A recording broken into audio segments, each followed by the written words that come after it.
With us today to inform us about this capital gains tax measure are PMAR's Director of Realtor Advocacy, Michelle Gilla, and Amy Ruiz, the Senior Vice President for Strategies 360. So please take it away. Yeah, good morning. Good morning. Thanks, Mark. So like Mark said, I am your Director of Realtor Advocacy here at PMAR, and I'm joined by my friend and campaign strategist extraordinaire, Amy Ruiz. She's the Vice President of Strategies 360. And we're going to talk a lot about this capital gains tax, why PMAR got involved, and why we are urging you a no vote. We will have adequate time for Q&A today. So as your questions come up, you can put them in the Q&A or in the chat. I'll be monitoring that, but we're going to let Amy go through the slide deck and tell you more about the campaign, and then we'll come around to the Q&A portion of this. And before we really get that started, I just want to remind you that, you know, part of what being involved in a trade association as a member is that you know, gather all your resources and you let us help assure that you can operate your business in a healthy business environment, and that, you know, we protect the homeowners along the way as well. So part of your dues dollars actually are helping fund this effort to oppose this capital gains tax coming to the Multnomah County ballot in May. So if you've ever doubted why do I belong to a trade association, this is a great example of what we can do. It would be really hard for you to fight something like this on your own, but when you belong to a trade association like PMAR and Oregon Realtors, we work together to defeat issues that, or support issues, as it were, that come up on the ballot for you. So with that, Amy, I'm going to hand it to you. All right. Can folks see that screen? Yes. Excellent. All right. So I'm going to run through a couple slides here and let you know a little bit more about this measure and the concerning impacts that it will have here in Multnomah County. So Building Our Future Together is the coalition that we've been building over the past couple of months. A lot of shared values in that coalition around the value of affordable housing, living wage jobs, you know, building a thriving community. But we've got serious concerns that Measure 26238 puts those in jeopardy. So it's the wrong tax at the wrong time. It'll be on the May 16th ballot. It landed on the ballot through a signature gathering effort led by a group called Eviction Representation for All. So this is a group formed by the Democratic Socialists of America Portland chapter, who this is the second of at least three that we know of where, you know, they typically come up with a taxing mechanism that they believe will only impact wealthy taxpayers and then plug it into a cause that could use some funding. So their purpose here with this funding is to give the revenue to the county to create a tenant resource office that will fund a free legal representation program for tenants in eviction court. And there's some other services outlined in the measure as well. It creates a new 0.75% local tax on net capital gains. So the measure itself has very simple language about the tax, which is largely where all the problems with it came from. It just says, you know, as defined by the Internal Revenue Code. So it doesn't say that all the typical exemptions that we see on capital gains taxes at the federal and state level carry along with it. It just says, here's how you figure out what a net capital gain is, and then we're taxing it. The program's costs are uncertain. Actually, we're at the Willamette Week editorial board yesterday with one of the proponents who for the first time outlined sort of how they think the estimated $12 to $15 million in revenue will be split. And it was very clear they had not accounted for things like collection costs, which Willamette Week has reported the city estimates will cost about $7 million a year just to collect it, again, off of 12 to 15 million in revenue. And 19 million just to start up that collection program. That's in addition to whatever the county will need in overhead to set up this tenant resource office and deploy these dollars. We also don't know how many, there's no good data on how many evictions are out there if they don't actually go to court. So there's also a new provision requiring landlords to provide information to tenants that they're serving an eviction notice with information on how to access existing programs like this. So it's possible the utilization will go up and the costs will go up as well. So the tax rate is required to be analyzed against those costs and adjusted to both ensure that it is bringing in enough to cover the program and to build 18 months of reserve, which is a very large amount of reserve for a government program. That's probably because capital gains are very volatile. So they can go up significantly one year. There have been years in Oregon where there's almost no capital gains tax income because the market has shifted significantly. So there's no limit on how high the tax rate can go. And we expect it to be a really bumpy implementation should this pass. So it requires the creation of an entirely new office to fund attorneys for tenants facing eviction and other programs, including emergency rent assistance. Now, I do want to be really clear. Not only do these programs already exist, but they are good. They are proven strategies to prevent homelessness. That's why they already exist and why the county and the city and others are already funding programs like this. For a tenant that maybe is, had non-payment because they had a car breakdown or medical bill, sort of a one-time situation where a bit of emergency assistance can restabilize them and keep them housed for the long term. That's just generally good for everyone. But the program proposed in Measure 26238 is much different from the local programs we currently have and other programs across the country. There are no income eligibility requirements for tenants. So they designed it to be universal.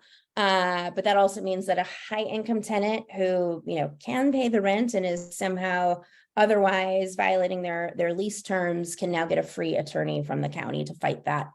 It's also available to any person facing eviction or removal from the residence. So there's no language in the measure that says someone needs to have a legal right to occupy, or have a lease. So attorneys that have analyzed this believe it means a squatter could get a free attorney from the county.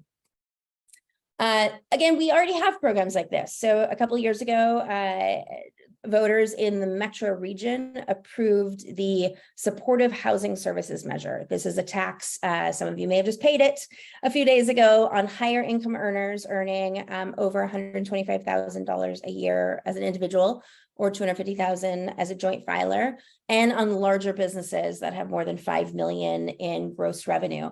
That collects about $250 million across the region each year. A little more than 100 million of that goes to Multnomah County.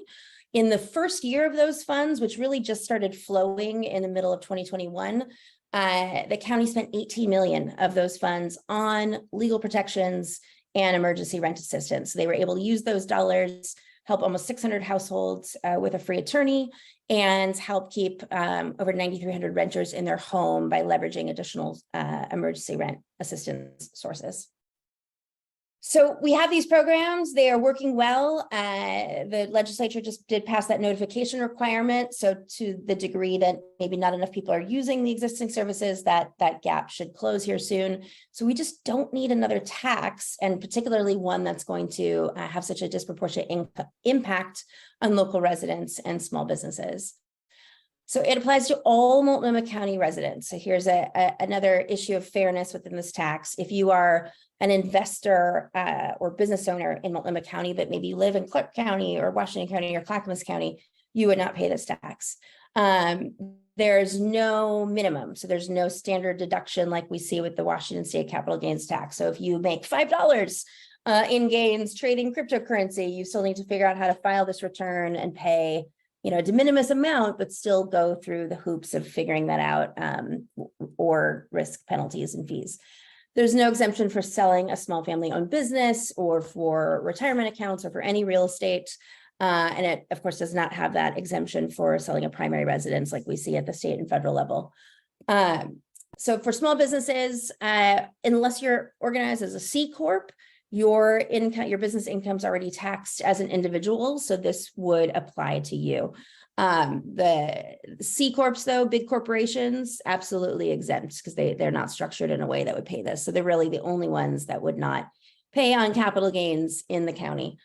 We had Perkins and Company, which is the largest locally owned tax accounting firm, do an analysis of this measure a few months ago, and they were so concerned by the impacts of this tax measure, they ended up donating their research to our efforts to help us defeat this measure.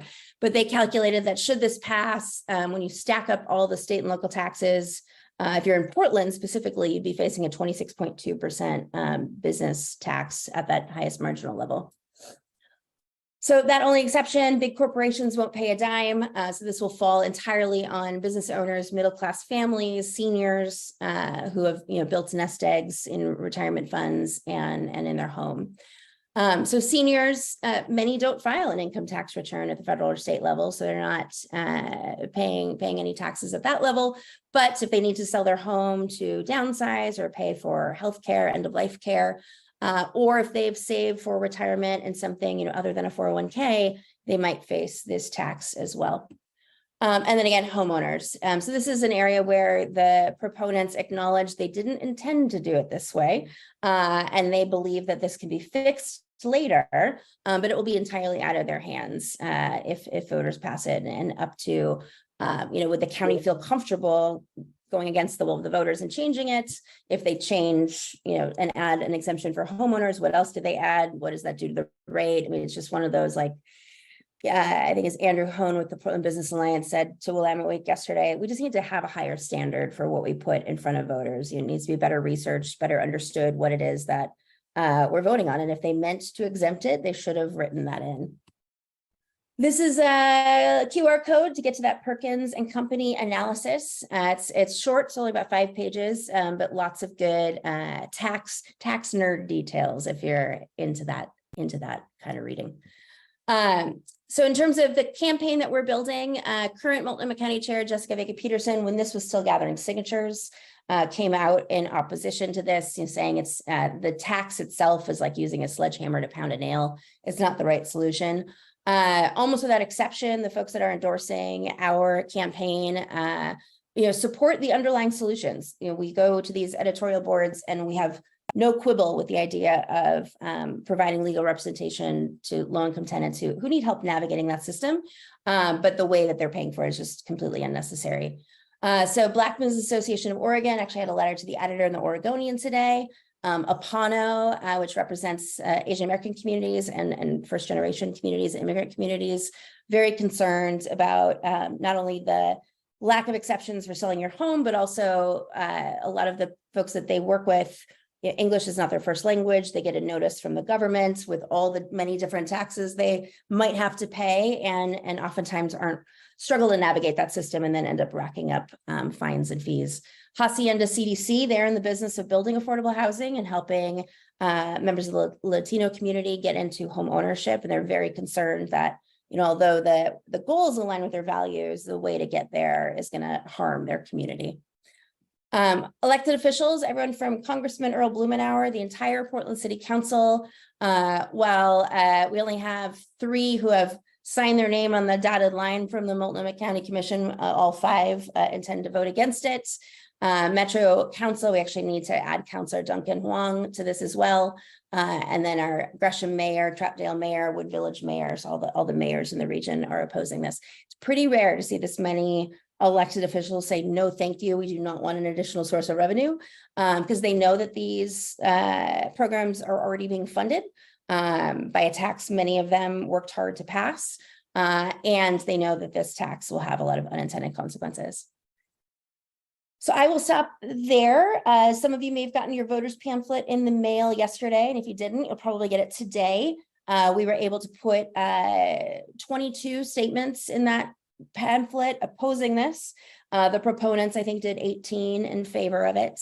Almost none of them talked about the tax. They talked about the services it would provide. So when voters do hear what this does, they're the proponents are trying to say this is a tax on the wealthy to help tenants, and that's an appealing message to voters.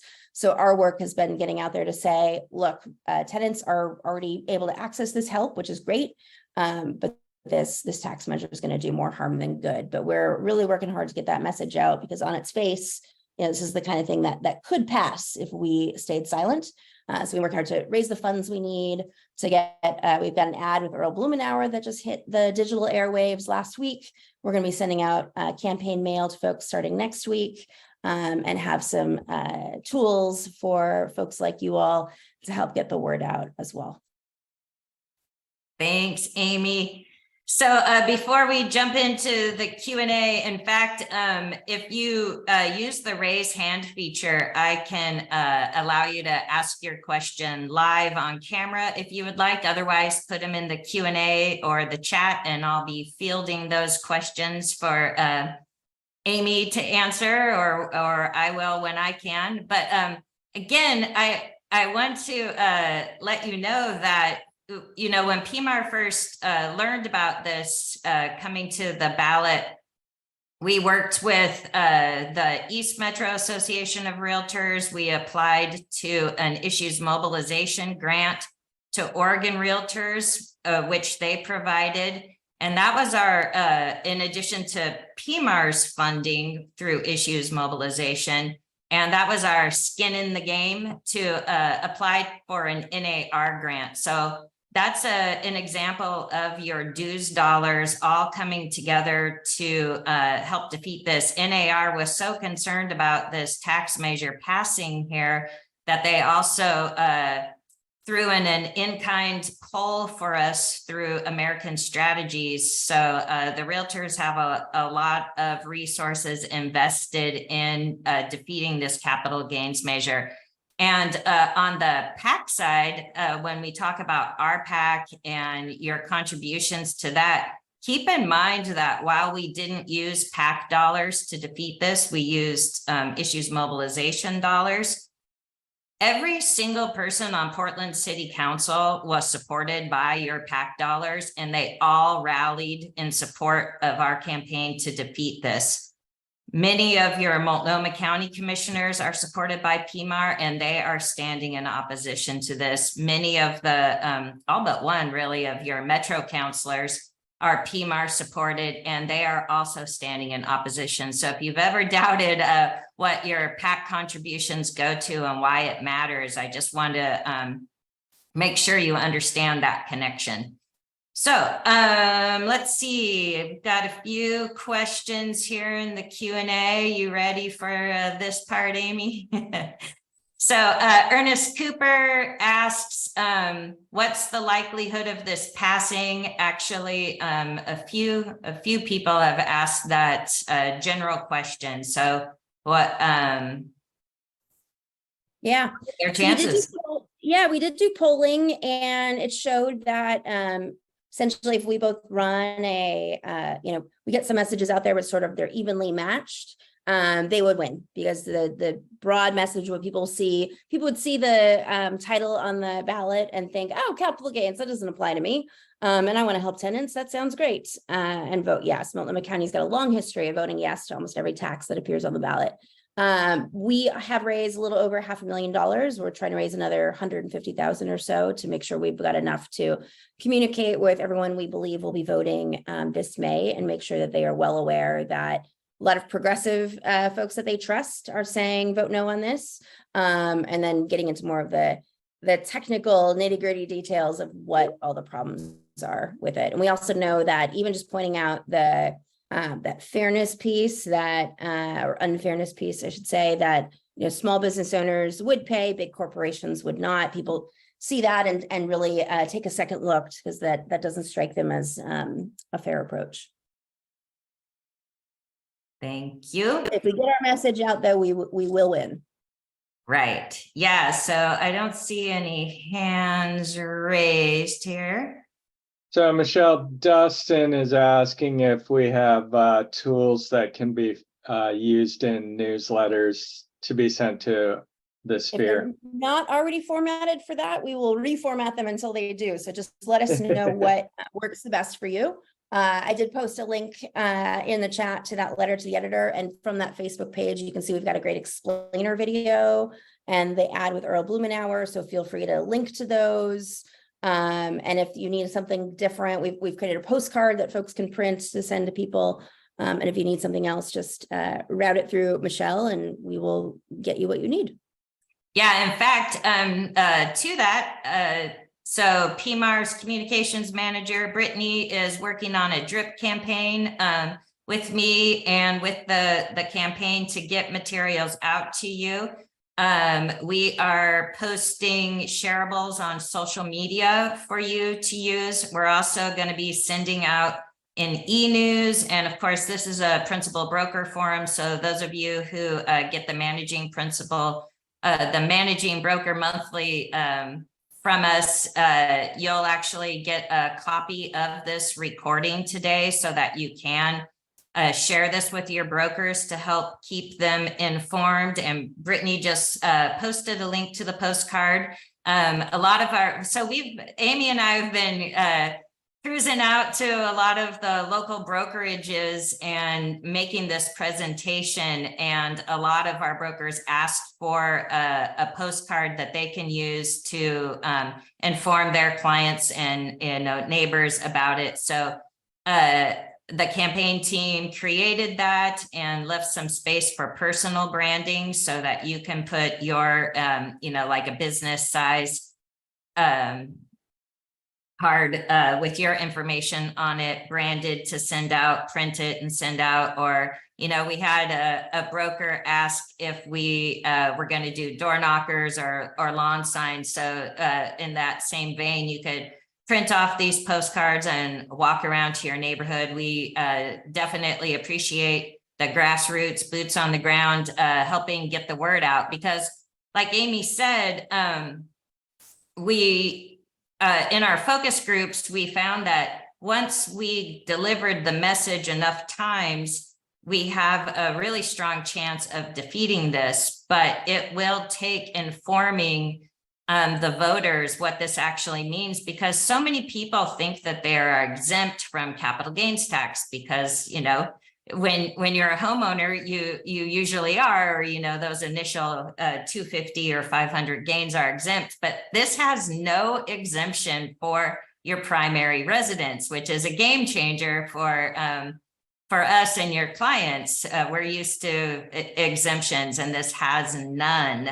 So we need to make sure that all of our voters out there understand what that can mean for them. And so when Jessica Vega Peterson got elected to chair for Multnomah County, her seat in District 3 is now vacant. And so that campaign is also on the ballot and for District 3 residents. So that's a pretty sizable community who, again, tends to vote in favor of taxation. So we'll have more voters showing up for that campaign. And just so you know, PMAR is endorsing Julia Brim Edwards, who is running for that seat. It is a contested race, so we're hoping you'll support her. She is standing in firm opposition to this capital gains tax too. So, and you also have a public safety levy on the ballot in East County. So you'll have more voters showing up to support that too. So we're just urging the no vote on 26-238 and hope you can help get that message out there. A question from our chair, Mark here. Yes, we still have some availability to get presentations out to brokerages, but you all have your sales meetings sort of at the same time. And all of those times on Tuesdays are filled right now, which is another reason why we decided to record this today so that we can make a copy available to all of our members. So that'll be going out again. Brittany will be sending out a standalone email with a whole toolkit in there with links to our website, the Building Our Future Together and you could see the YouTube video that we've created with Congressman Blumenauer and the explainer video, which is really fun and makes it really clear what this capital gains tax will do. So again, we're really appreciative of all of you who will help get the word out.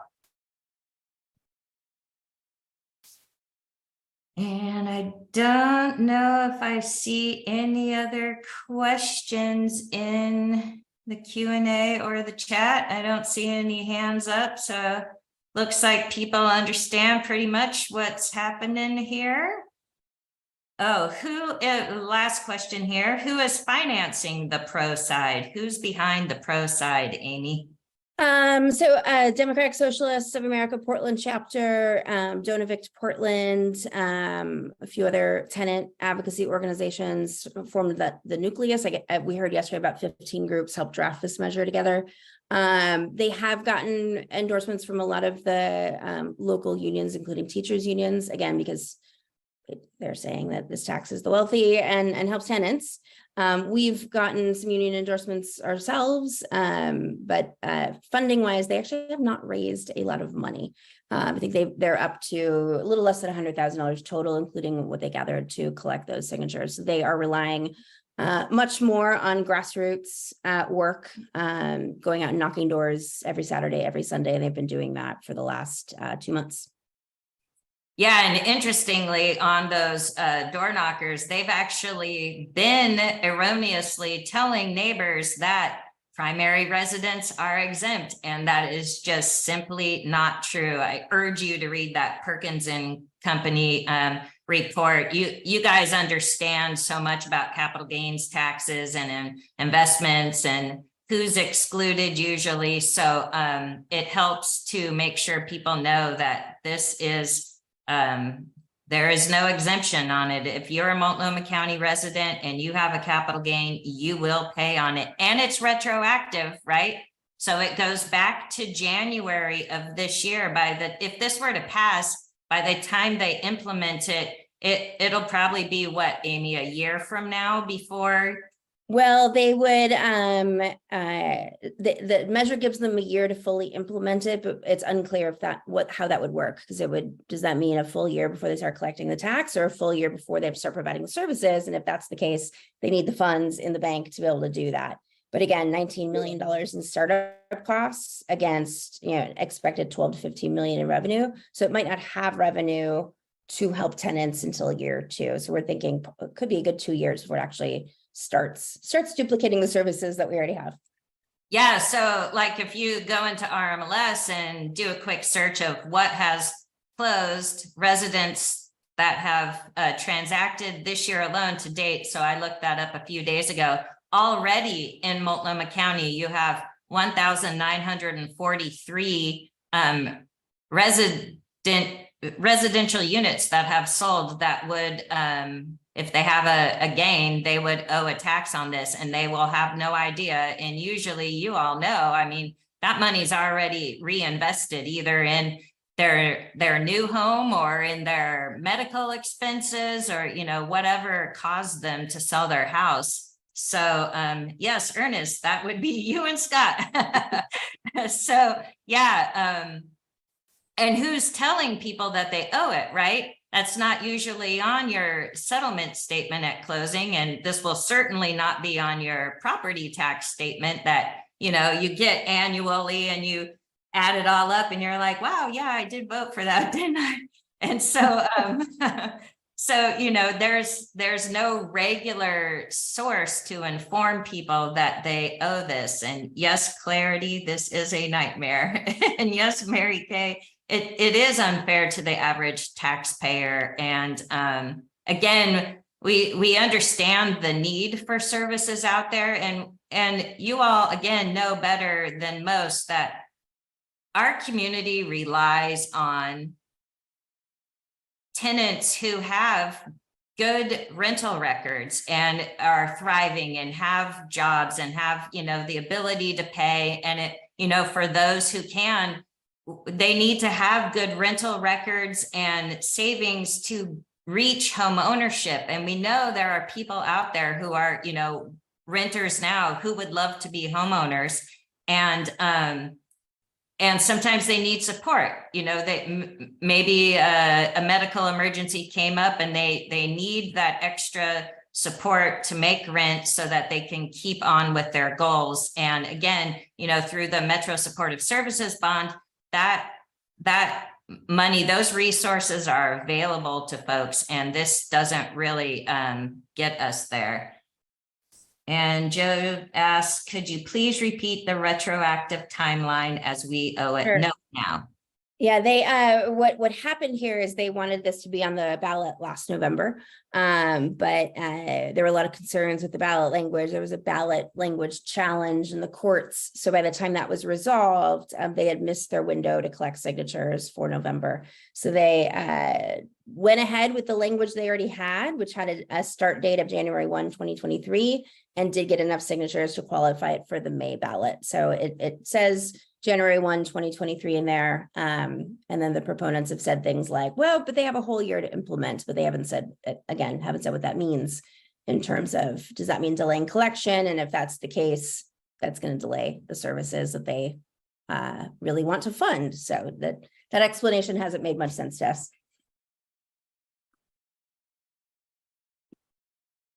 All right. Well, I think we've pretty much got everyone informed here on what this can mean to them. And so I think keep an eye out for the Oregonian. We believe that they're going to run their endorsement this weekend, probably on Sunday, and Willamette Week next Wednesday. And we're very optimistic that they share many of our concerns, and we're hopeful that they will be urging people to vote no. Great. Well, thank you, Amy. Thanks for being here with us and being on the team to defeat 26-38. And so, yeah, thanks. And again, we'll be sending out information to everybody over the next few weeks with information you can use to also help us defeat this capital gains tax. So back to you, Mark. Thank you, Michelle. Before we welcome Sean to this meeting, you had a note on my agenda, something about Multnomah County District 3.